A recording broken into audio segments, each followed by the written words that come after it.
Missing link प्रकल्पाच्या बोगद्याजवळ मुसळधार पावसामुळे काल दरड कोसळली होती। यावरून राज्याचं राजकारण चांगलंच तापलं होतं।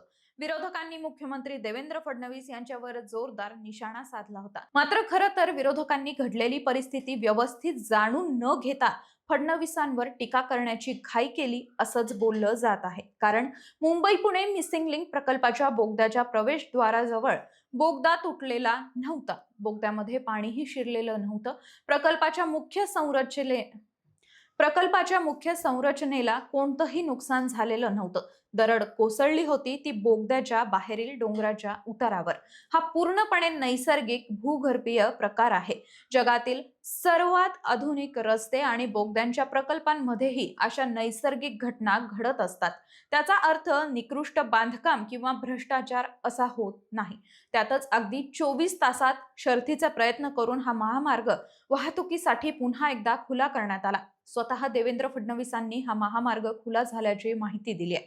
घाटातील अत्यंत प्रतिकूल हवामान, सतत पडणारा मुसळधार पाऊस, सोसाट्याचा वारा आणि दाट धुक्यामुळे झालेली कमी दृश्यमानता अशा अनेक आव्हानांचा सामना करत महाराष्ट्र राज्य रस्ते विकास महामंडळाच्या पथकांनी सातत्यानं काम केलं आणि हा महामार्ग वाहतुकीसाठी सुरक्षित केला। कनेक्टिंग लिंकवरील वाहतूक सुरू करण्यापूर्वी MSRDC आणि तांत्रिक पथकांकडून अत्यंत महत्त्वाच्या अशा उपाययोजना करण्यात आल्या।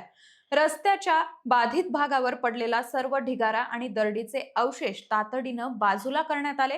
वाहतूक सुरक्षित व्हावी यासाठी अत्याधुनिक उपकरणांचा वापर करून मुख्य रस्ता पूर्णपणे स्वच्छ करण्यात आला। तांत्रिक तज्ञांच्या पथकानं टनेल 2 आणि त्याला लागून असलेल्या डोंगराच्या कड्यांची सखोल अशी पाहणी केली, जेणेकरून कोणताही सैल झालेला दगड किंवा माती पुन्हा रस्त्यावर येऊन धोका निर्माण होणार नाही। एकूणच आशियातील सर्वात आव्हानात्मक अभियांत्रिकी प्रकल्पांपैकी एक असा हा प्रकल्प मानला जातो। अत्याधुनिक तंत्रज्ञान, जागतिक दर्जाची सुरक्षा आणि कठोर गुणवत्ता तपासणी यामुळे हा प्रकल्प उभारला आहे।